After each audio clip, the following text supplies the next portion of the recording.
नमस्कार, बड़ी खबरों में आपका स्वागत है। आपके साथ मैं हूं रूबी सिंह चौहान। शुरुआत करेंगे आज की मुख्य हेडलाइन से। ईडी के छठे समन पर भी पेश नहीं हुए केजरीवाल। आप बोली 16 मार्च को कोर्ट में सुनवाई होनी है, तब तक जांच एजेंसी इंतजार करे। केंद्र का किसानों को 4 फसलों पर एमएसपी का प्रस्ताव। किसान बोले 2 दिन विचार करेंगे, सहमति नहीं हुई तो 21 को दिल्ली कूच करेंगे।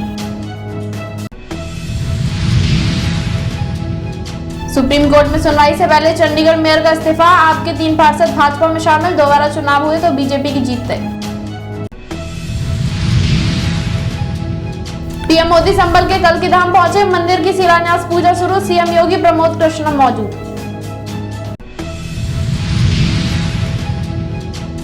अमेठी में धारा 144 के बीच राहुल की यात्रा को अनुमति। राहुल प्रतापगढ़ पहुंचे, आज कई किलोमीटर पैदल भी चलेंगे।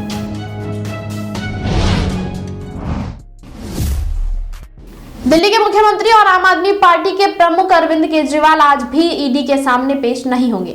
आप प्रमुख को ईडी ने छठा समन भेजते हुए 19 फरवरी को पेशी के लिए बुलाया था। हालांकि आपका कहना है कि ईडी के ये समन गैर कानूनी है। आपने बयान जारी करके कहा, ईडी के समन की वैधता का मामला कोर्ट में लंबित है। इस मामले में ईडी खुद कोर्ट गई है। ऐसे में बार बार समन भेजने की बजाय ईडी कोर्ट के फैसले का इंतजार करे। बता दें कि प्रवर्तन निदेशालय ने आबकारी नीति से जुड़े कथित मनी लॉन्ड्रिंग मामले की जांच के सिलसिले में समन का पालन नहीं किए जाने दिल्ली के मुख्यमंत्री अरविंद केजरीवाल के खिलाफ दिल्ली में अदालत का दरवाजा खटखटाया है।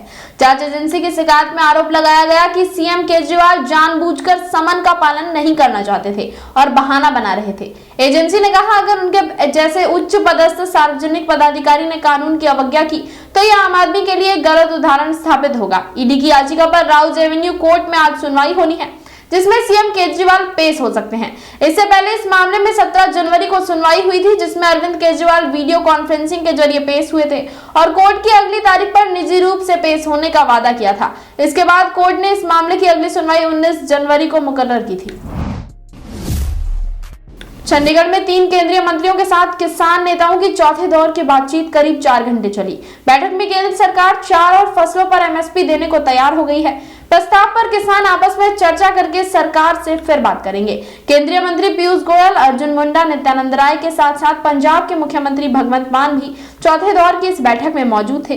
केंद्र सरकार ने किसानों को फसलों के डाइवर्सिफिकेशन और कुछ अन्य फसलों की एमएसपी पर खरीद को लेकर एक नया प्रपोजल दिया है। एमएसपी पर केंद्र के प्रस्ताव से किसान खुश नजर आए हैं। अब एमएसपी पर केंद्र के प्रस्ताव पर किसान नेता आपस में चर्चा करेंगे, तो वहीं बाकी विवादित मुद्दों पर केंद्रीय मंत्री सरकार से चर्चा करके किसानों से एक बार फिर बात करेंगे। इस बीच किसानों ने 21 फरवरी को दिल्ली कूच के अपने प्लान को स्टैंड बाय में रखने का ऐलान किया है। सभी फसलों की एमएसपी पर खरीद, किसानों की कर्ज माफी, स्वामीनाथन आयोग की सिफारिशें लागू करने जैसी मांगों पर सहमति नहीं बनी है। किसानों ने सरकार को सभी मांगों पर विचार करने के लिए 48 घंटे यानी 2 दिन का समय दिया है। वहीं मेयर चुनाव में धांधली के मामले पर सुप्रीम कोर्ट में आज सुनवाई होनी है। इससे पहले चंडीगढ़ बीजेपी के मेयर बने मनोज सोनकर ने अपने पद से इस्तीफा दे दिया है। वहीं आम आदमी पार्टी के 3 पार्षदों ने रविवार रात दिल्ली पहुंचकर बीजेपी ज्वाइन कर ली। बीजेपी ज्वाइन करने वाले 3 पार्षदों में पूनम देवी, नेहा मुसावत और गुरचरणजीत सिंह काला शामिल है। अब सबके मन में एक ही सवाल है कि अब आगे क्या होगा। अगर सुप्रीम कोर्ट दोबारा चुनाव करवाने का आदेश देती है तो किसकी जीत होगी? साथ ही नया मेयर कौन होगा? ये ऐसे सवाल हैं जो हर किसी के मन में उठ रहे हैं। चंडीगढ़ के मेयर चुनाव में चुनाव अधिकारी अनिल मसीह पर वोटों की गिनती में धांधली करने का आरोप लगा था। INDIA गठबंधन के मेयर पद के उम्मीदवार कुलदीप कुमार टीटा की तरफ से उनके खिलाफ हाईकोर्ट में याचिका दायर की गई थी। इस याचिका पर सुप्रीम कोर्ट में आज सुनवाई होगी। ऐसे में अगर कोर्ट उनके पक्ष में फैसला सुनाता है तो चंडीगढ़ मेयर के लिए दोबारा से चुनाव होंगे। बीजेपी, कांग्रेस और आम आदमी पार्टी में एक बार फिर से टक्कर देखने को मिलेगी। वहीं प्रधानमंत्री नरेंद्र मोदी आज उत्तर प्रदेश के दौरे पर हैं। यूपी दौरे के दौरान पीएम संभल में कल्कि धाम मंदिर का शिलान्यास कर रहे हैं और मंदिर के मॉडल का अनावरण किया। साथ ही साथ सभा को संबोधित भी करेंगे। पीएम मोदी कांग्रेस से निष्कासित नेता और कल्कि पीठाधीश्वर प्रमोद कृष्णम के न्योते पर संभल पहुंचे। कल्कि धाम में आज कई संत, धर्मगुरु और अन्य जाने माने लोग शामिल हुए हैं।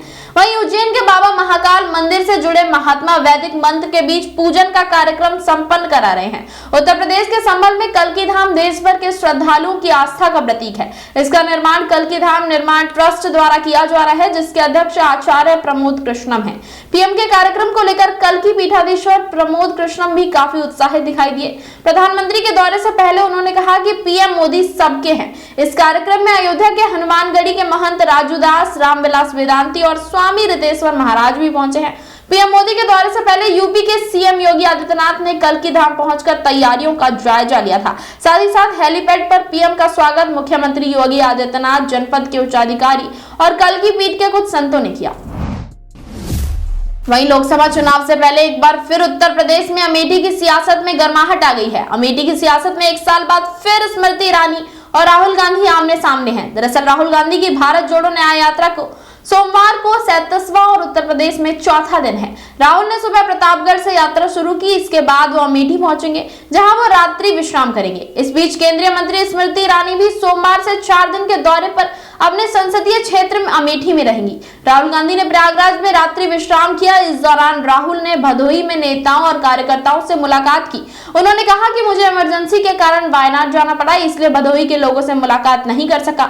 उन्होंने भदोही के कांग्रेसियों से भी माफी मांगी। 2019 के लोकसभा चुनाव में स्मृति ईरानी ने राहुल गांधी को हराया था। उससे पहले राहुल गांधी यहाँ बीते 15 साल से सांसद थे। तब से दोनों नेता शायद ही कभी खुद को एक साथ अमेठी में पाए हों। आखिरी बार फरवरी 2022 में स्मृति ईरानी और राहुल गांधी ने विधानसभा चुनावों से पहले अलग अलग अभियान कार्यक्रमों में भाग लिया। ईरानी के प्रतिनिधि विजय गुप्ता ने कहा, केंद्रीय मंत्री की यात्रा 4 दिनों की है।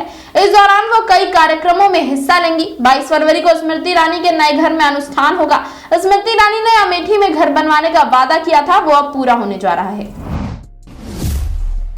इसी के साथ फिलहाल इस बुलेटिन में इतना ही। ऐसी ही तमाम बड़ी अपडेट्स के लिए जुड़े रहे हमारे साथ और देखते रहे न्यू इंडिया न्यूज नेटवर्क।